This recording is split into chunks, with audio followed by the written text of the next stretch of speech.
Hi Gemini, welcome to Higher Source Tarot for your August 2021 tarot reading. This is a reading for all Gemini, Sun, Moon, Rising, and Venus. If you're new to the channel, welcome to you. I'm glad you're here. I post new readings every Friday, then again on Monday. So if a reading doesn't resonate, you can check back in a couple of days and watch a new reading. You could check other parts of your chart to get a more complete energetic profile, or even look around on the Monday posts because the readings are different. The format's different, or style of reading every week on Mondays. So this is going to be a Celtic cross, but I do a love reading. I do a pick a card reading. There's all kinds of things going on here. And I do want to thank all of you for your support, from hitting that like button, watching the readings, and of course subscribing. This is so much fun. We'll keep doing it. And anyway, thank you. And if you like tarot and you like this channel and you haven't subscribed, love to invite you to subscribe to Higher Source Tarot here. And you won't miss a thing, Gemini. All right, let's get going here and get the advice for Gemini, Sun, Moon, Rising, and Venus. What does Gemini need to know, please? What messages do you have for Gemini, please? Okay. We'll begin here with the tarot, of course, and then we'll have the angel answers and a message from Louise Hay. All right, you've got your current situation, you've got the Emperor.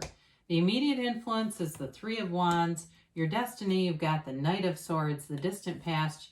You've got the Ten of Swords, the more recent past. The Two of Pentacles, the upcoming future here. You've got the Six of Pentacles. You're represented by the Eight of Wands.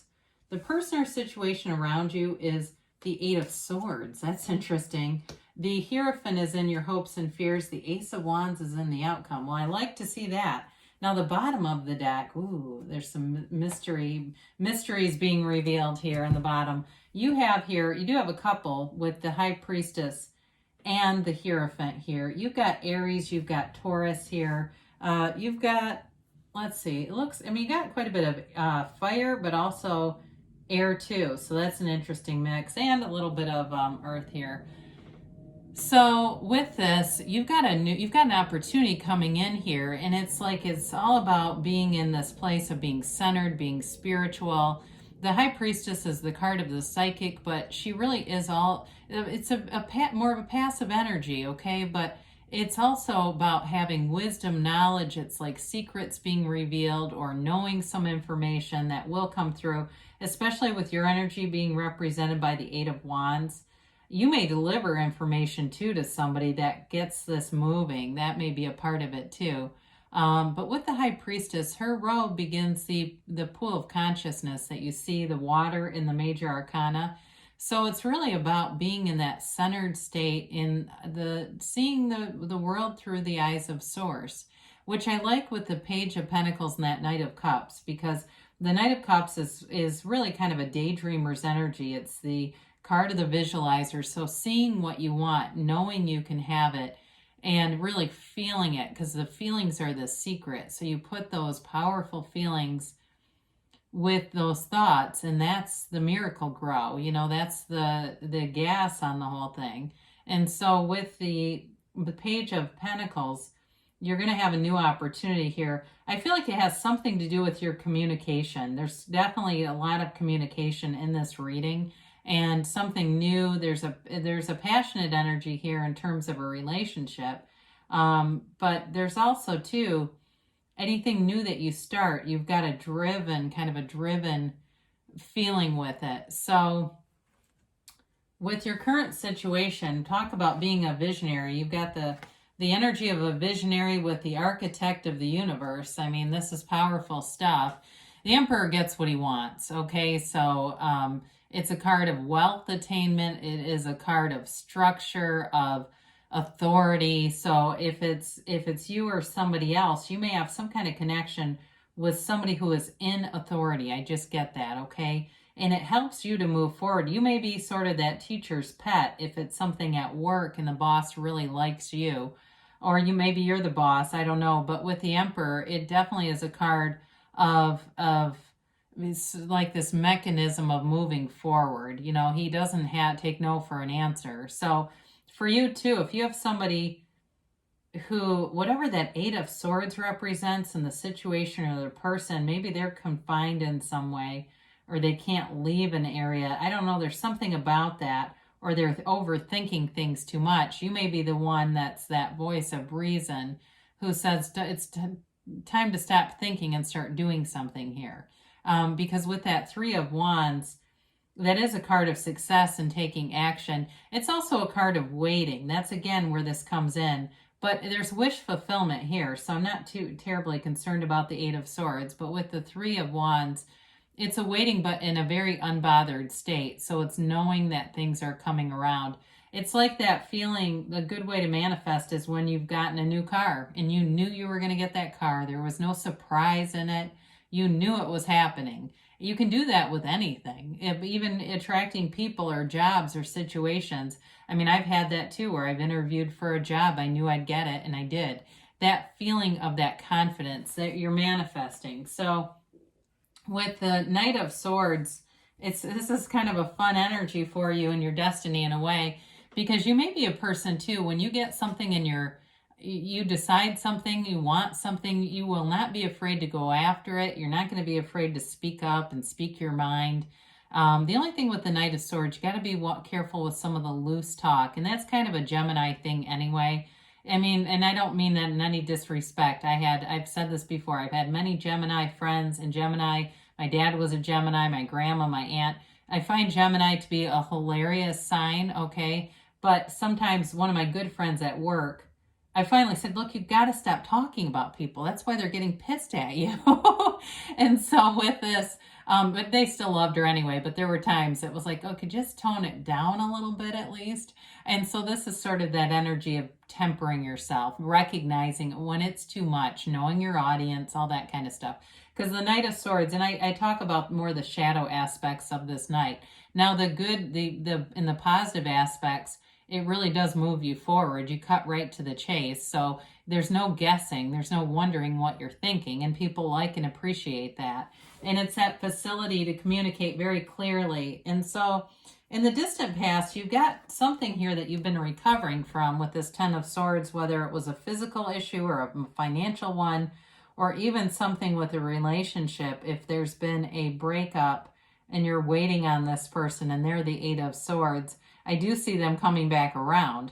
Now, if it was an ending, there may just be a new relationship here, because the Ace of Wands can represent that olive branch, the apology that comes forth. But it also is new passions too. So I kind of see both sides. I see it in both storylines. So with this, though, there's something about your own self-worth and really knowing what your worth is, not being afraid to, and with the Knight of Swords, you won't be sheepish, not being afraid to ask for, financial compensation if it's that in a job, but really getting your worth out of whatever it is you're putting out.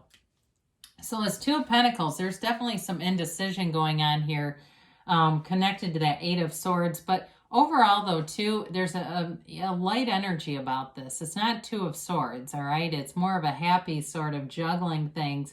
Indecisive, but not ruminating, not in a place of overthinking. And some of it, too, can be a very busy energy. So again, for you, you tend to stay busy anyway, and you may find that that's the antidote to whatever it is that you're waiting on that keeps you in more that Three of Wands waiting, where you're not really terribly bunched up over it. You're having fun in the meantime. You're happy in the meantime. I do see somebody going to some kind of a carnival or a fair.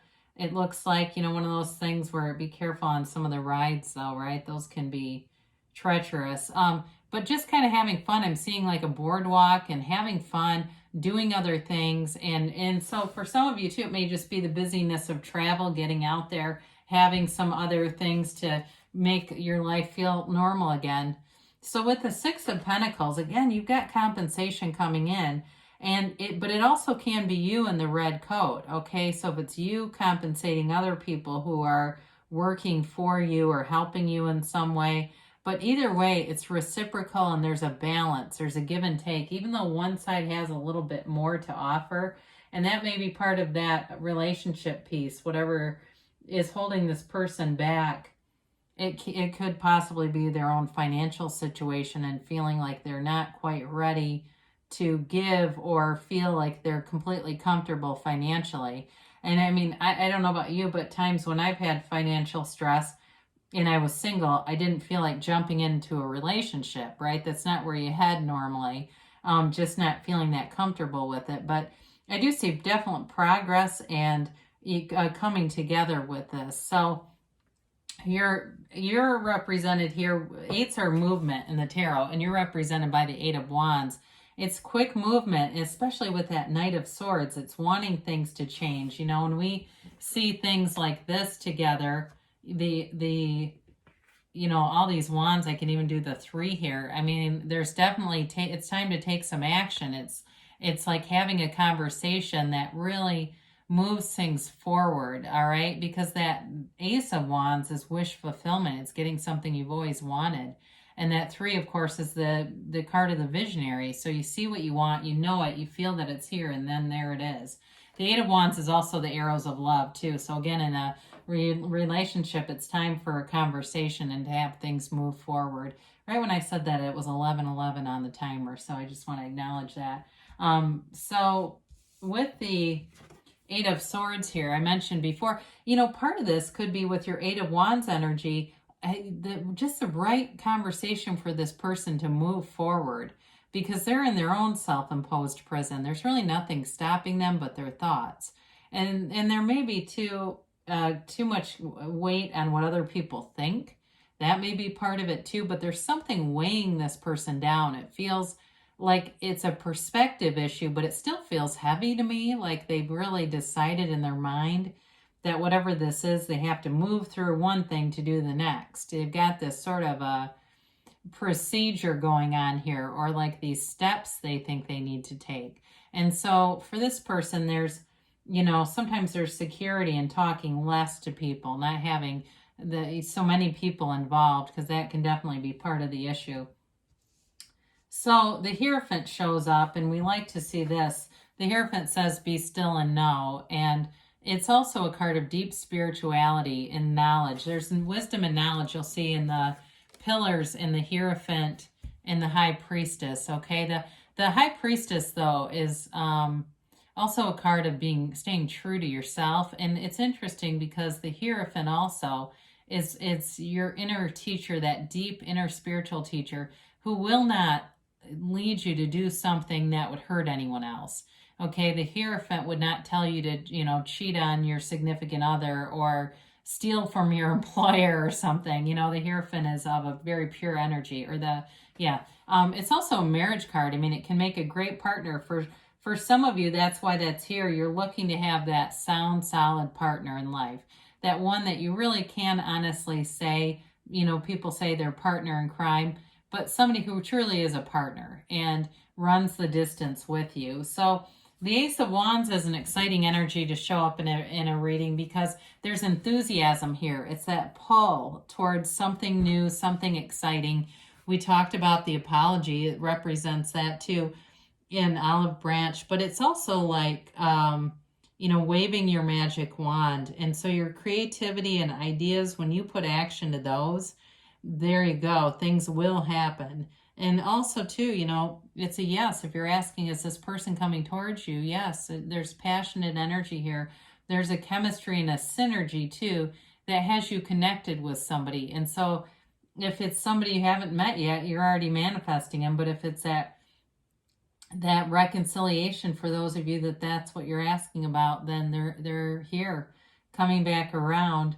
And you know, in terms of work too, there's sort of a freshness about this, a recharge, like you're excited again. It really is an energy of moving forward, though. So it's a good card, great card to have in an outcome in any reading. So let's see about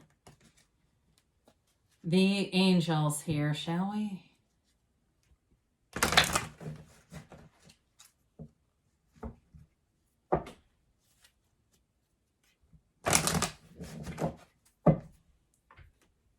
And a timeline here for Gemini, please.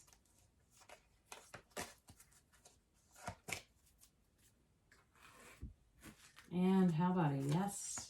Maybe there's something better. right, you've got here, get more information. So with that Ace of Wands, and that Eight of Wands, I'm telling you, there's some kind of conversation that will be revealing and will give you the information. But in the meantime, you're kind of just, it looks like you're just doing your own thing, being happy in the meantime, doing other stuff, and not being overly concerned about who's coming, who's going. And you've got abundance showing up. So in terms of all those pentacles, there's definitely nice money aspects here. So new opportunities at work, it feels like, people that you're around, there's, like I said, this nice harmonious give and take. Ask for help from others. So especially with that Six of Pentacles, that can be part of how you get balance. There's, that delegating or getting help from other people around you can get that into a state of balance. Perfect timing. So the conversation may be well timed, whatever that is, however that plays out for you. You got a yes. Okay, so good things are happening here. But let's hear from Louise Hay. I like it when we do these because I feel like it's like an extra message from Spirit.